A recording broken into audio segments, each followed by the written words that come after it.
You're listening to the Daily Mishnah Podcast with Benedict.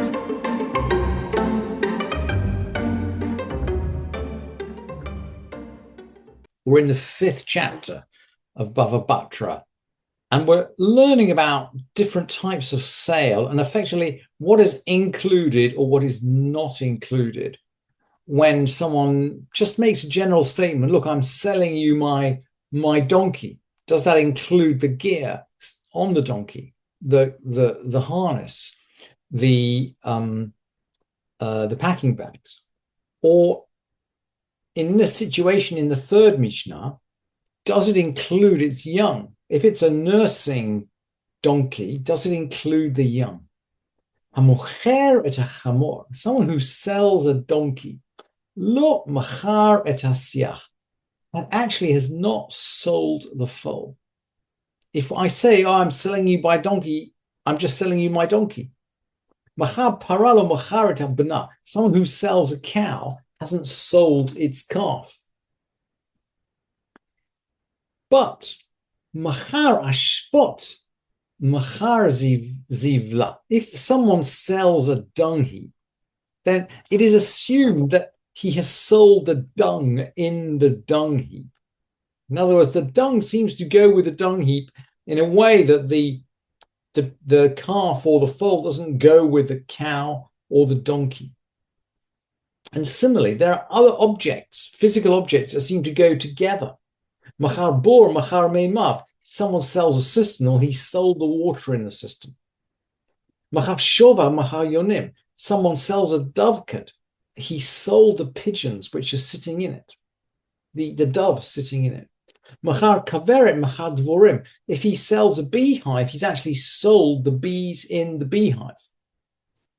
Now, how does that work in practice?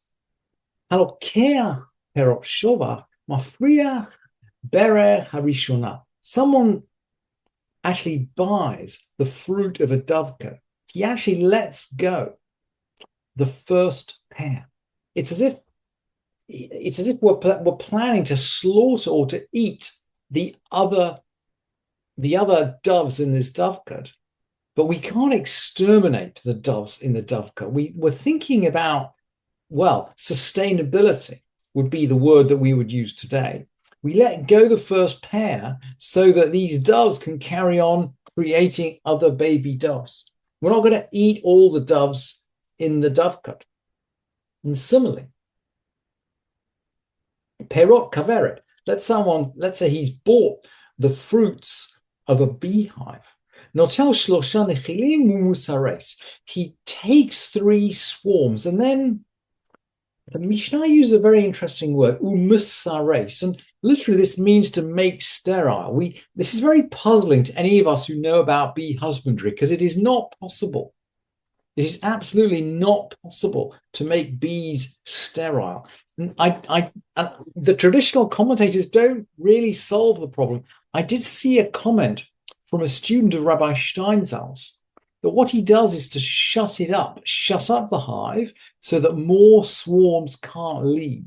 And that kind of makes sense, that we want the beehive to be able to carry on reproducing, just as we want the dovecot to carry on, the doves to carry on reproducing. So we stop all the bees flying away, just as we refrain from taking all of the doves. We let 2 go. And then along the same lines, this explanation, by the way, fits the whole of the rest of the Mishnah. Halot dvash, if we're talking about honeycombs, maniach shtei halot. If we're talking about honeycombs, we leave 2 in place. In other words, we leave enough honey in place to sustain the bees until they can make more honey. Zeitim lakots, if he buys olive trees to prune, maniach shtei grofiot. If we buy olive trees to cut, we leave 2 shoots. We're not going to cut down the tree completely. We're going to leave enough shoots to allow the tree to carry on growing. Now, what about that? That's with regard to the object we've bought. But what about the land around it? So the Mishnah now goes on. Hakoneh shtei ilanot. So someone bought 2 trees, maybe these 2 olive trees. Koneh shtei ilanot. Someone's bought 2 trees, but toch shel chavero, in his fellow's land. So someone has a field. He's not selling the field, but he's selling 2 trees. This person, the buyer of the trees, hasn't bought the land. Now, Rabbi Meir is going to disagree, but the halacha doesn't go according to Rabbi Meir. Rabbi Meir says, Kanakarka, he has bought the ground. Let's just hold on to that thought, because we'll see in some situations he has bought the ground. But if there are just 2, he hasn't bought the ground. So he's not a landowner. What does that mean? Higdilu, let's say the trees grow and they shade the field. Lo yashpeh, the landowner doesn't have any right to trim. Now, usually, if you own land and your neighbor owns land, and the trees on his land are extending over your property, you can trim them to stop damage to your property. But in this case, we don't have 2 landowners. We just have 1 landowner and a tree which belongs to someone else. So our rights of trimming this tree seem to have gone.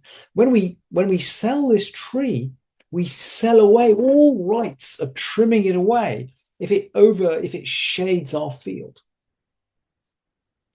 And similarly, any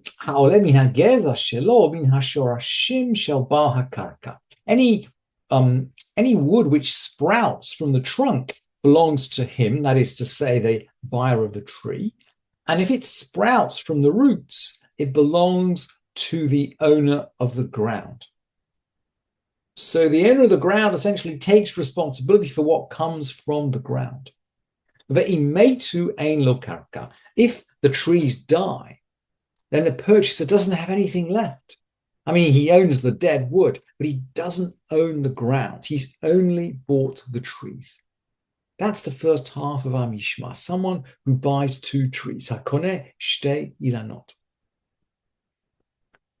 Now, let's look at the other situation. What about someone who bought 3 trees? And 3 trees somehow is beginning to be an orchard. And we've already seen this, by the way, in the Mishnah of Shavuot, that there's something fundamentally different about 3 trees and 2 trees. 3, it's like the difference between a couple of leaves on the ground and a pile of leaves. If he brought 3 trees, he now owns the land between the trees, providing they're not too spaced out. And the Gemara suggests that 16 amots, 16 cubits, that's about 8 yards, is a reasonable maximum or possible maximum. So if he's bought 3 trees, he's bought the land between them. Now he's a landowner.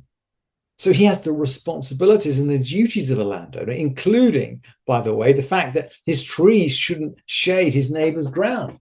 So, higdilu yashpeh, if they grow, the neighboring landowner is allowed to trim them, because you can trim your neighbor's trees. And anything that comes up from the roots belongs to him, because he owns the ground. Yeshlo karka. And if they die, he actually owns that little patch of ground. Thank you for listening to this edition of the Daily Mishnah Podcast with Benedict.